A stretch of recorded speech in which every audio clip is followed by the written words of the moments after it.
So we have flown for a day up north. So east of the, west of the Finger Mountains. We've flown over a great sea of forest. Hagen and Melania recognize this forest as once their home, and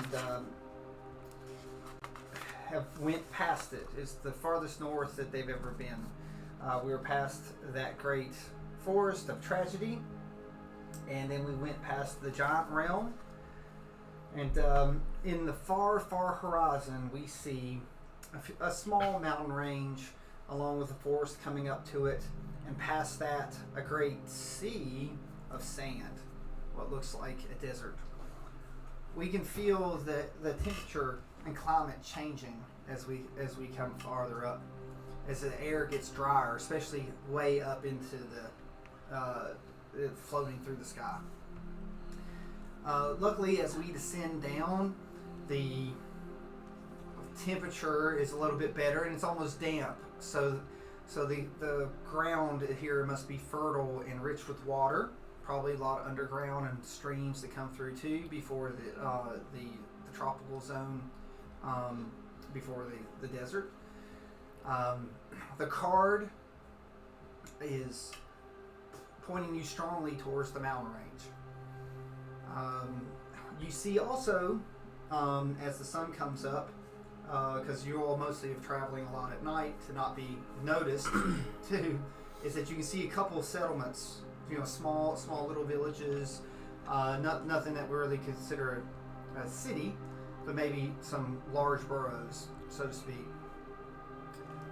We set as the sun comes up,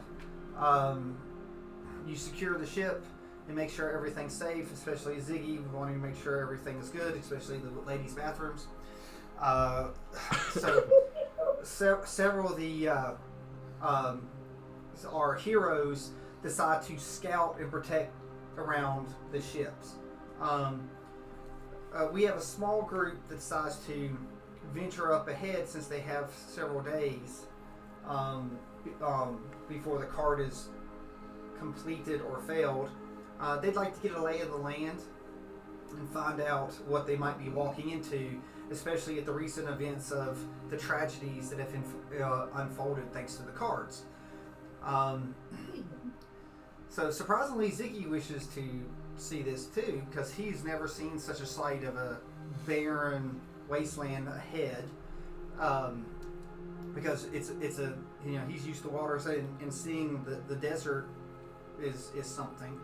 So probably hoping that he could run into maybe someone that knows the area a little bit more. Along with that, our cleric from the Infinite Staircase is happy to come along, since it's her doing. It's pulled the card. She wants to see this creature taken care of, so she can claim the card.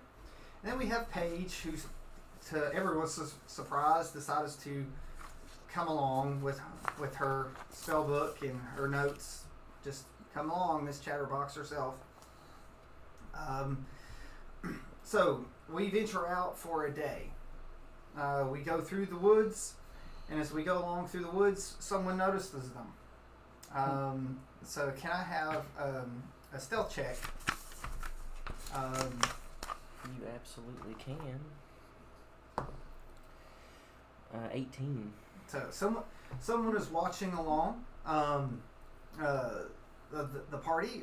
Do you keep your distance? How close do you get to them? I like to think I'm close enough to, I can vaguely hear what they're saying, but far enough to where it's kind of hard to hear me sneaking around. Maybe 25 feet, maybe. That's pretty close. So this is not a quiet bunch. I'd say that you probably hear them talking for at least 100 feet. Oh, okay. Well then, yeah, that's fine then. Yeah. So, especially no stealth checks for my characters. it's like in so, yeah. It's like they're probably not the most chatty bunch. Except the Captain Ziggy probably trying to be a captain, which we will venture forward. It is the first night. It's about to get dark.